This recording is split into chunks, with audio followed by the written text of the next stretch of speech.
Centro Espírita Fraternal Teresa d'Ávila. Eu me chamo Maiara e faço parte dos trabalhadores da casa.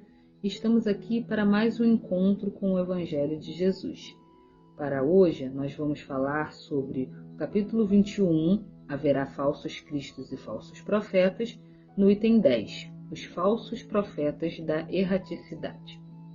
E, antes de toda atividade na Casa Espírita, nós fazemos sempre uma prece. E para essa prece nós vamos elevar nossos pensamentos a Deus, nosso Pai, nosso Criador, ao Mestre Jesus, nosso irmão maior, a Teresa d'Ávila, essa companheira, amiga que nos sustenta, nos recebe em sua casa, ao Birajara, Rafael, Francisco de Assis, todos esses guias amoráveis que nos acompanham. Pedimos para que possa nos envolver, para trazermos o fruto do estudo, para sermos assertivos. Que assim seja, graças a Deus. Então, amigos, o tema de hoje é Haverá falsos cristos e falsos profetas. É um tema que a gente já vem estudando há algumas semanas, só que o item de hoje é o item 10, os falsos profetas da erraticidade. É um item grande, é o Espírito Erasto que vem nos falar, e nós vamos lendo um pouco e comentando sobre esse item. E também vamos falar do castelo interior, né? No caso de Nossa Teresa d'Ávila. Sobre os falsos profetas, nós temos dois tipos, né? Os que estão encarnados e os que estão desencarnados. E para esse item, quando ele fala os falsos profetas da erraticidade, ele se refere aos espíritos que ainda estão no plano espiritual, se preparando para uma próxima encarnação. Então, eles estão neste momento fora do corpo físico. Então, sobre esses falsos profetas na erraticidade, o que o Espírito Erasto vem trazer para a gente da sua experiência? Ele vem falar que eles não estão somente sobre esses falsos profetas não estão somente entre os encarnados, como a gente comentou, e que também estão em maior número entre os espíritos orgulhosos. Nós já estamos há um tempo falando sobre doutrina, mas é sempre bom voltarmos e explicar para quem estiver de primeira vez que os espíritos desencarnados, eles são iguais, nós estamos aqui na Terra. Então esses espíritos que são orgulhosos ainda, são porque são iguais a nós ainda nas nossas dificuldades, encarnados, também orgulhosos. Então quando a gente desencarna, a gente não muda instantaneamente, a gente não melhora assim, de uma forma automática. Então nós levamos as nossas dificuldades para o plano espiritual. Então ele se refere a esses irmãos que estão nesse momento no plano espiritual, mas que ainda não despertaram para essa realidade de que é bom fazer o bem, de que existe um caminho que é melhor. Então eles ainda se encontram nesse momento, ainda nessa dificuldade muito grande, dessa imperfeição. E ele vem falar que eles estão em bem maior número no plano espiritual. E ele fala sobre falsas aparências de amor e de caridade semeiam a desunião, retardando a obra de emancipação da humanidade. Então esses espíritos orgulhosos, eles por ainda estarem nesse momento de dificuldade, de imperfeição, dando vazão ainda a esses vícios, eles promovem a desunião, eles promovem ainda esse afastamento da lei de Deus. E aí sofrem. E por sofrerem, por não saberem lidar com esse sofrimento, eles fazem os outros também passarem pelas mesmas provas e pelas mesmas experiências. Então, eles estão neste momento.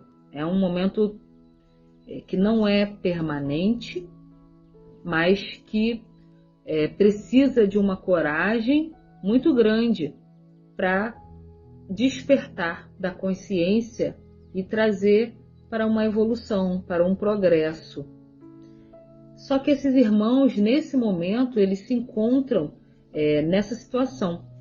E aí ele fala: espíritos orgulhosos, falsa aparência de amor e caridade, semeiam a desunião, o antagonismo, o isolamento, a má vontade, retardam a emancipação da humanidade, propõem sistemas absurdos, impondo esses sistemas aos médiuns.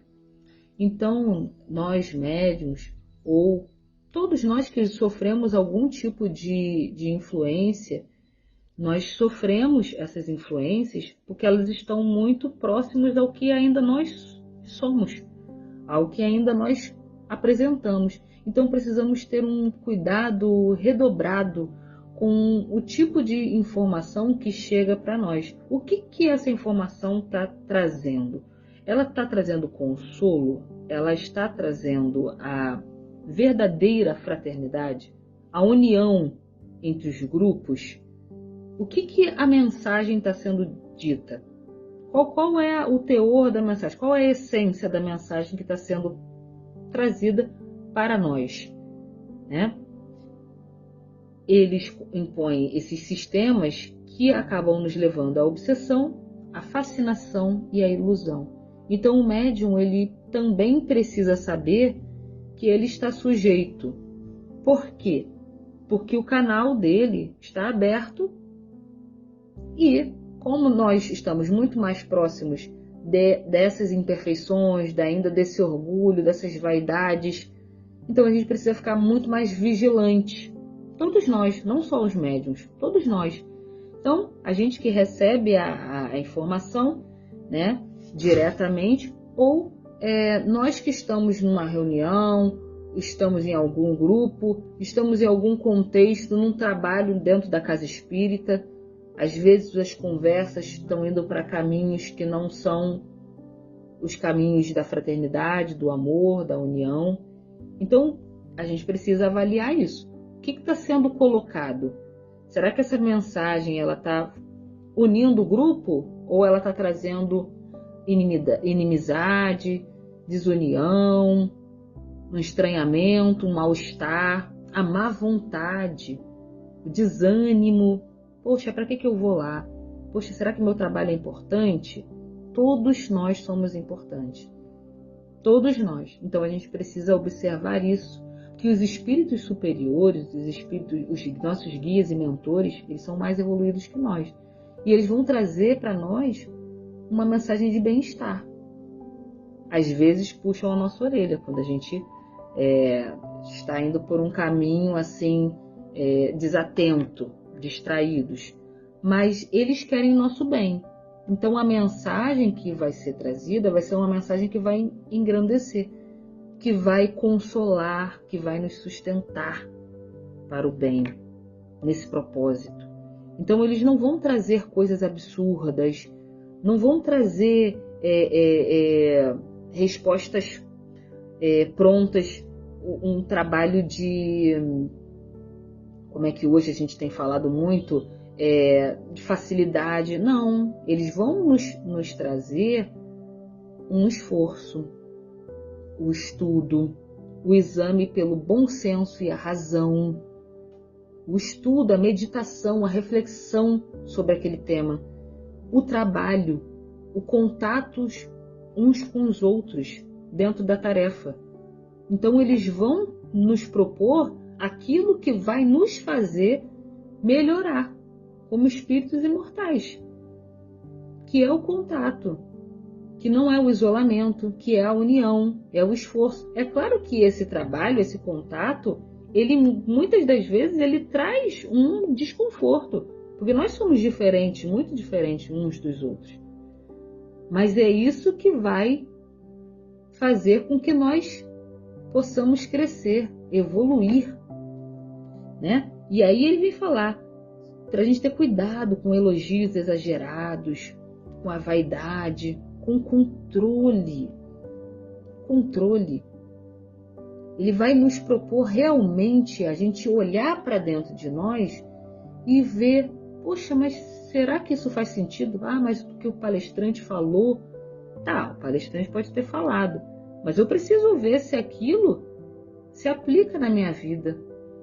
Como que eu vou fazer para transformar o estudo que está aqui no papel para a minha prática diária, para a minha vida de sociedade, meu ambiente de trabalho, meu ambiente familiar, né? Então, assim, a cada momento que a gente estuda, nós estamos percebendo que a espiritualidade ela vem ampliando para nós o ensinamento. Eles querem nos mostrar que o caminho do bem, ele é trabalhoso, mas é o único caminho que vai nos trazer uma satisfação verdadeira, da consciência tranquila, de uma paz íntima que todos nós procuramos, todos nós buscamos a felicidade. E para complementar, a gente sempre vai aconselhar esse livro de Teresa, que é o Castelo Interior ou Moradas. Ela vem nos trazer a sua experiência, e que bom, nas segundas moradas. Ainda é o início, ela já passou pela primeira, mas ela vem trazer os desafios. E no capítulo, é um capítulo único, né, das segundas moradas, ela vem falar que nesse segundo momento, a dor ela é até maior, porque a gente já tem um conhecimento. E a gente já entende um pouco isso, né?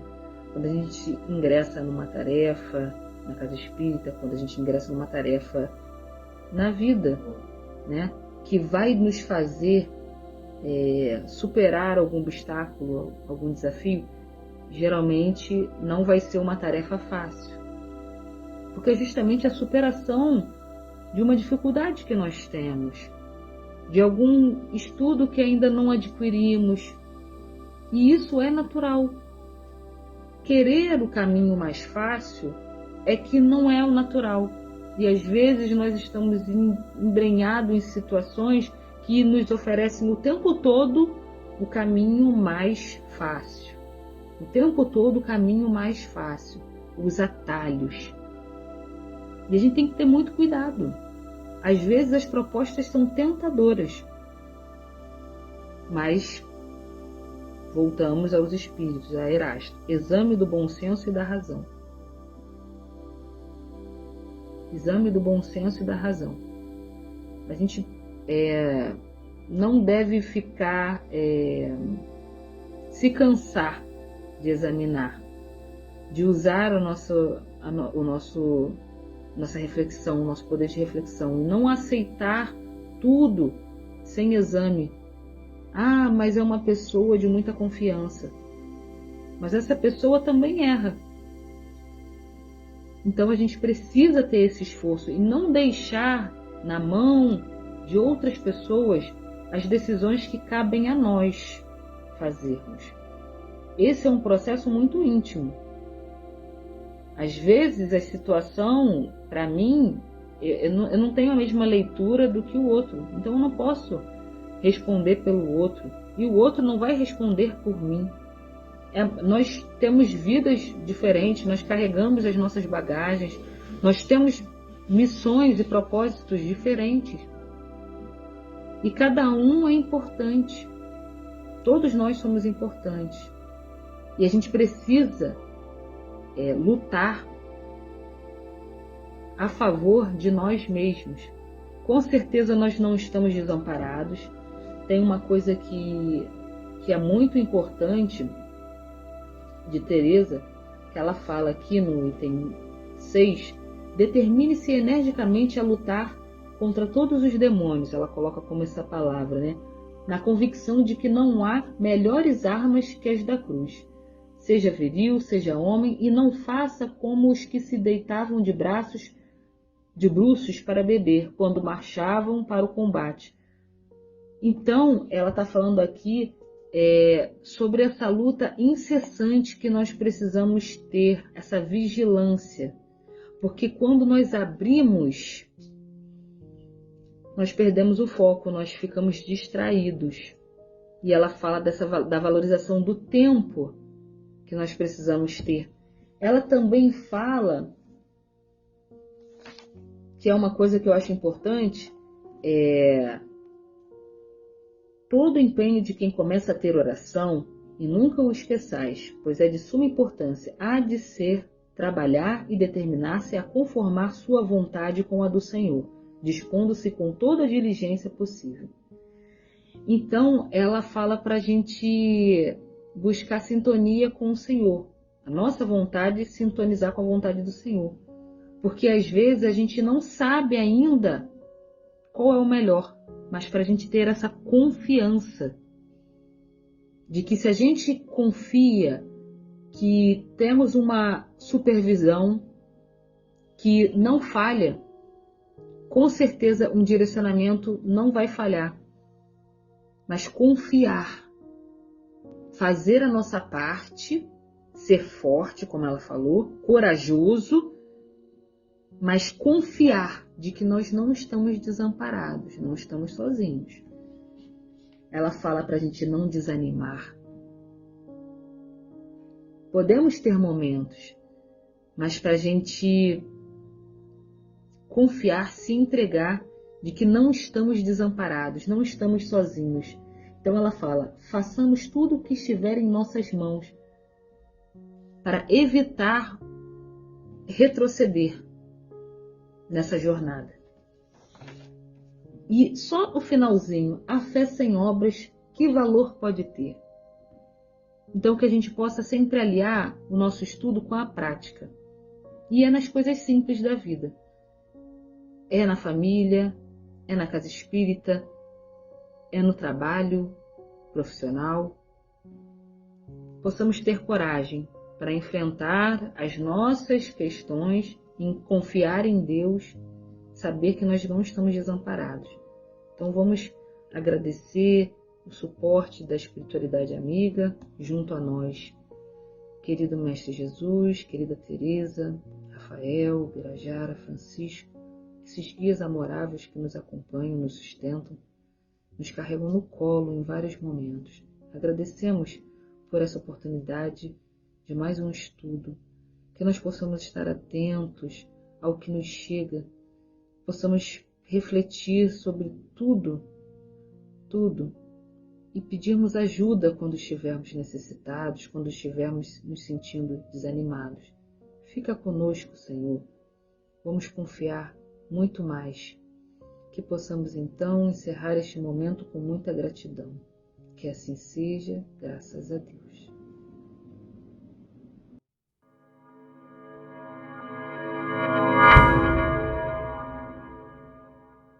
Domingo, dia 29.